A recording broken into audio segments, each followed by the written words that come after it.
सर्वज्ञ श्री चक्रधर भगवान की जय. आजच्या ज्ञान सत्रामध्ये आज आपण ऐकणार आहोत 4 प्रकारचे भक्त. मानभाव तत्वज्ञान. 4 प्रकारचे भक्त कोणकोणते आहेत चला तर मग पाहूया.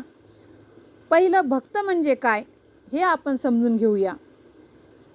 भक्त म्हणजे काय तर जो परमेश्वरापासून विभक्त नाही. भक्त म्हणजे वेगळा, अर्थात भक्त याचा अर्थ परमेश्वराशी एकरूप झालेला असा होतो. आणि भक्ती म्हणजे एकरूप होण्याची प्रक्रिया. एकरूप होण्याकरिता भक्ताला परमेश्वराजवळ येण्याची गरज असते. म्हणून जवळ येणं ही एकरूप होण्याची पहिली पायरी आहे. अर्थात हे जवळ येणं म्हणजे काय तर अंतर नाहीसं करणं, विरघळून जाणं आहे. मीपणा टाकल्याशिवाय विरघळता येत नाही. मला काय हवंय हे सांगण्यापेक्षा तुला काय हवंय याचा विचार म्हणजे विरघळून जाणं. यात मी माझं मला राहतच नाही. इथेच प्रेम आणि भक्ती एक होते. मीराबाई श्रीकृष्णमय होऊन गेली.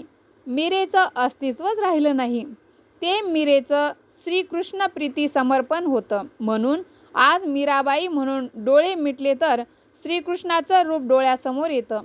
भक्तीचं अंतिम रूप म्हणजे एकरूप होणं. प्रेमातही तेच असतं. 2 शरीर एकत्र येतात तो शृंगार असतो, पण 2 मन एकत्र येतात ते मिलन असतं. पण तरीही दोन्हीमधला मी शिल्लक असतोच.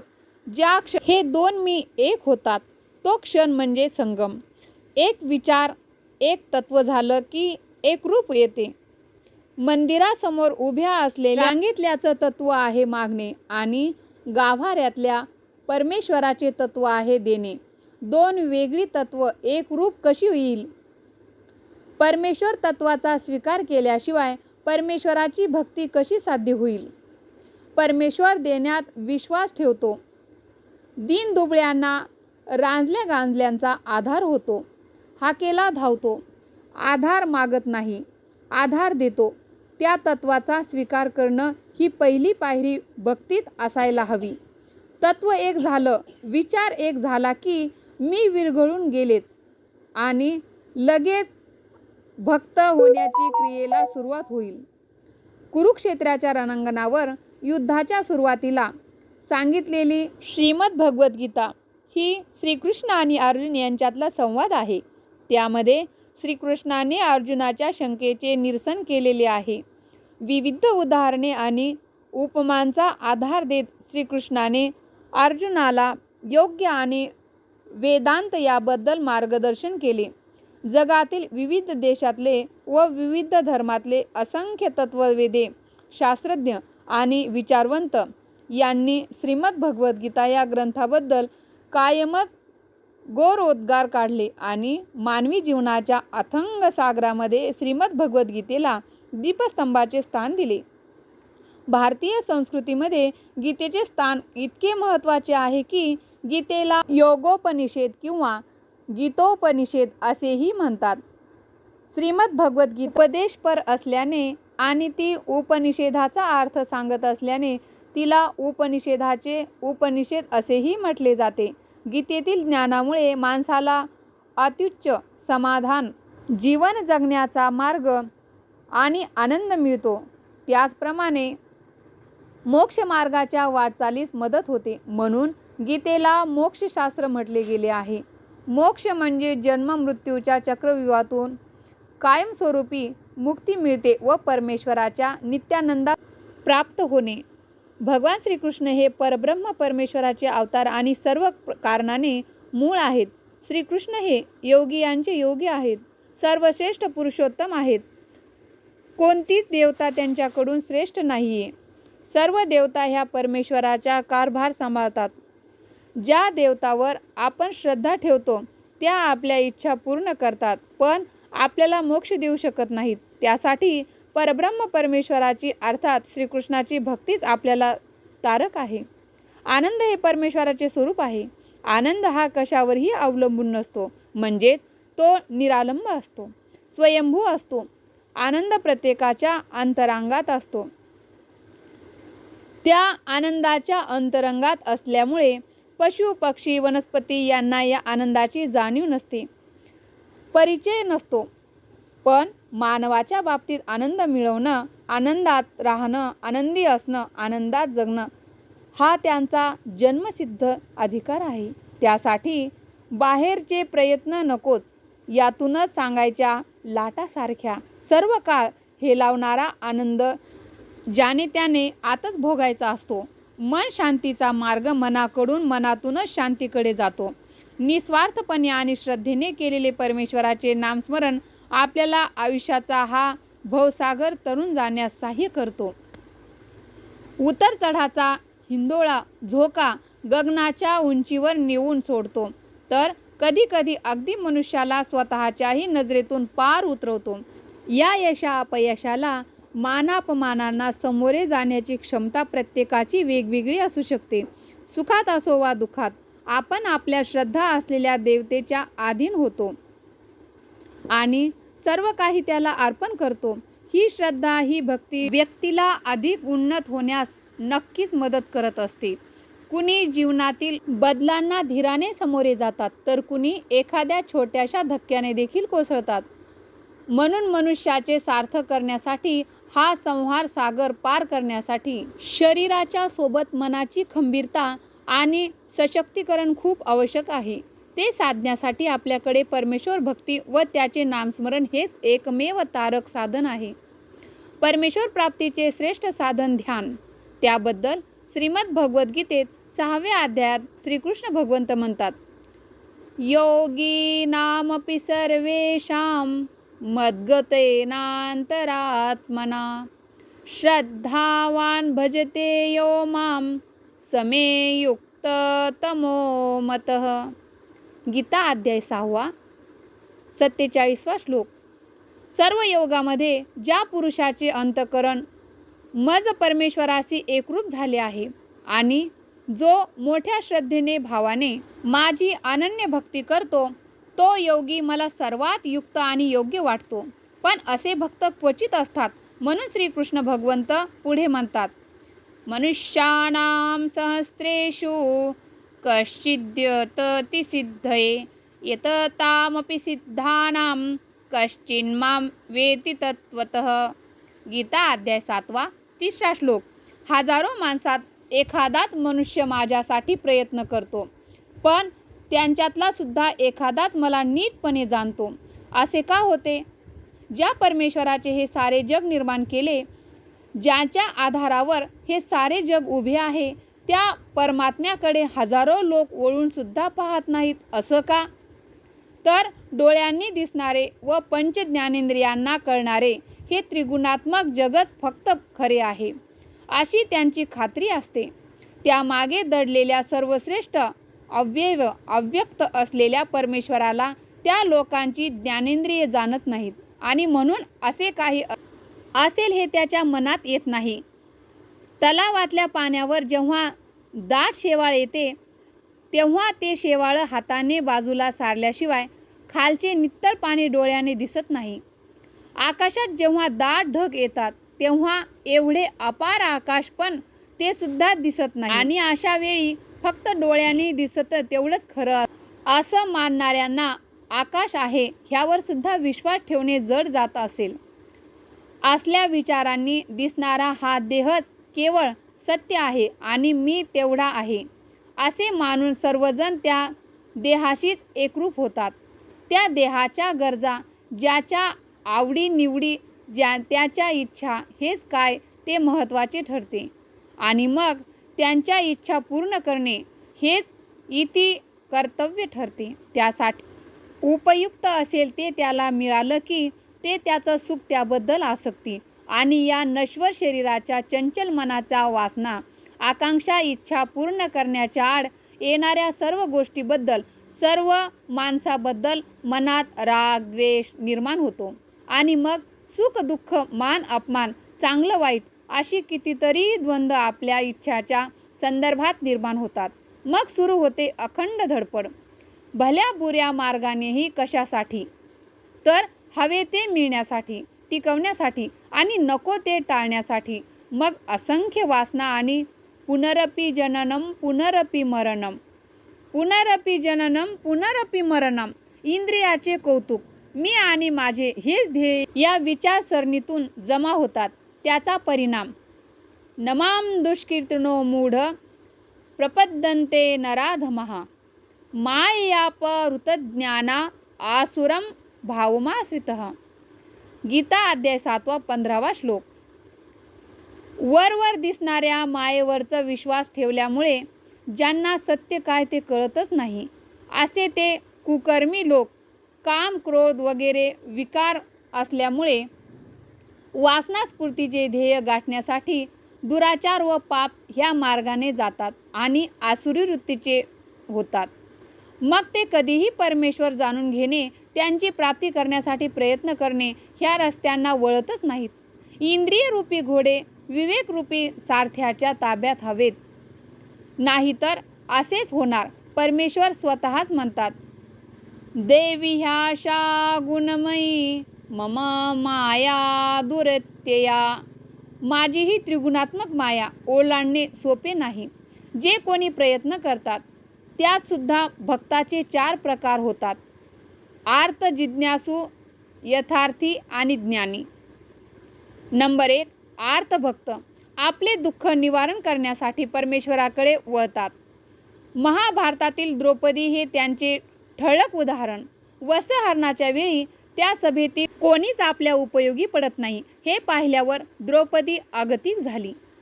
देवाशिवाय आता आपल्याला कोणी सोडू शकणार नाही हे ध्यानात आल्यावर तिने श्रीकृष्णाला हाक मारली. नंबर 2, यथार्थी भक्त. या प्रकारातील भक्तजन परमेश्वराची भक्ती करतात, पण स्वतःच्या इच्छा पूर्ण करण्यासाठी. मला हे हवं आहे, ते हवं आहे, अशा त्यांच्या मागण्या सारख्या चालूच असतात. नंबर 3, जिज्ञासू भक्त. जिज्ञासू भक्ताचा दुःख निवारण किंवा काही मिळावं हा उद्देश नसतो, पण विश्वातल्या अनेक गोष्टी पाहून त्याच्या मनात जिज्ञासा निर्माण होते. आजूबाजूचा निसर्ग, प्रत्येक झाडपानाची रचना, त्यातली विविधता, त्याचे रचना कौशल्य, अमर्याद आकाश, त्यातले असंख्य तारका समूह, त्यांचे भ्रमण, त्यांची उत्पत्ती, लय, आपले शरीर, त्यातील गुंतागुंतीची पण विस्मयकारक रचना, अगदी छोट्याशा अणूची रचना, अशा सर्वच गोष्टीतून उघडपणे जाणवणारी अफाट बुद्धिमत्ता, अमर्याद कल्पकता, प्रचंड नियोजक, त्याला स्वस्थ बसू देत नाही. ह्या सर्वांचा मूल स्तोत्र कोठे आहे हे समजलेच पाहिजे असे त्याला वाटत असते. त्यासाठी तो परमेश्वराकडे वळतो. तो आपल्या परीने माहिती मिळवतो, पण त्यानंतर त्या परमेश्वराशी समरस होण्यासाठी जी साधना करावी लागते, त्यासाठी जी जिद्द लागते, त्यात तो कमी पडतो. तेवढी उत्कंठा त्याच्याजवळ नसते. त्यामुळे परमेश्वराशी एकरूप होण्याचे अंतिम ध्येय तो गाठू शकत नाही. नंबर 4, ज्ञानी भक्त. भगवान श्रीकृष्ण महाराज म्हणतात, उदाराः सर्व एवेते ज्ञानी त्वात्मेव मे मतम. गीता अध्याय 7 18वा श्लोक. सर्व भक्त चांगलेच आहेत, पण ज्ञानी तर माझ्याच भक्त आहे. असा असतो हा ज्ञानी भक्त. भगवान म्हणतात, येषां त्वंत गतं पापम जनानां पुण्यकर्मणां ते द्वंद्व मोहनिर्मुक्ता भजन्ते मां दृढव्रतः. गीता अध्याय 7 28वा श्लोक. काही भक्त आत्मत्वाशी संबंधित विचार, भावना आणि कृतीसाठी सतत करतात. हे पुण्यकर्म सतत केल्यामुळे त्यांचे पाप नाहीसे होते, म्हणजे त्यांच्या वासनांचा मल धुतला जातो. तीव्र इच्छा नसल्यामुळे त्यांना ध्यान करताना विक्षेपाचा त्रास होत नाही, मन इकडे तिकडे भटकत नाही. भगवान म्हणतात, तेषां ज्ञानी नित्ययुक्त एक भक्तीर विशिष्यते प्रियो हि ज्ञानिनोत्यर्थ महं स च मम प्रिय. गीता अध्याय 7 17वा श्लोक. ज्ञानी भक्त दृढ निश्चयी असतो, सतत ईश्वराशी जोडलेला असतो. परमेश्वराशिवाय दुसरे काहीही त्याला नकोसे वाटते. मेरे तो गिरीधर गोपाल, मेरे तो गिरीधर गोपाल, दुसरो न कोई, अशी त्याची भावना असते. परमेश्वराबद्दल इतके प्रेम असते त्याला आपोआपच सदा सर्वदा परमेश्वराची आठवण येते. सर्वत्र भरून राहिलेला परमेश्वरच डोळ्यापुढे दिसत राहतो. सर्वत्र वासुदेवच आहे असे वाटणारे महात्मे फार दुर्मिळ असतात. जन्म न जन्म तपश्चर्या केल्यावर अशी स्थिती प्राप्त होते. असा भक्त परमेश्वरालाही फार प्रिय असतो. तो परमेश्वराशी एकरूप झालेला असतो. त्यामुळे तो आणि मी वेगळे नाहीच असे भगवान म्हणतात. असा हा ज्ञानी परमेश्वराला समग्रपणे जाणतो. परमेश्वराच्या रूपाबद्दल त्याच्या मनात यत्किंचितही संशय राहत नाही. परमेश्वराचे रूप इंद्रियातील असे आहे, म्हणजे आपल्या कोणत्याही इंद्रियाला त्यांच्याबद्दल काहीही कळू शकत नाही. हवा सुद्धा आपल्याला दिसत नाही, पण हवा तर आहेच आणि आपल्या जगण्यासाठी आवश्यक आहे. तसेच परब्रह्म सुद्धा ज्ञानेंद्रियांना समजला नाही, तरी पण परमेश्वराचे अस्तित्व हे असतेच. परमेश्वराला जन्म नाही, कधीही विनाश नाही. तसेच परमेश्वर स्वरूप हे अगदी सर्वत्र भरलेले आहे, पण योग मायेने झाकलेले आहे. माया ही परब्रह्माची एक शक्ती आहे. तिला प्रकृती असेही म्हणतात. प्रकृतीचे दोन प्रकार असतात, एक अपरा प्रकृती आणि दुसरी परा प्रकृती. पृथ्वी, पाणी, तेज, वायू, आकाश आणि मन, बुद्धी, अहंकार ह्या 8 गोष्टी मिळून अपरा प्रकृती बनते. सगळ्या जड वस्तू ह्यापासून बनतात. परमेश्वराची परा प्रकृती म्हणजे जाणीव तत्व, चैतन्य. तिच्यामुळेच आपली सर्व इंद्रिये कार्य करू शकतात.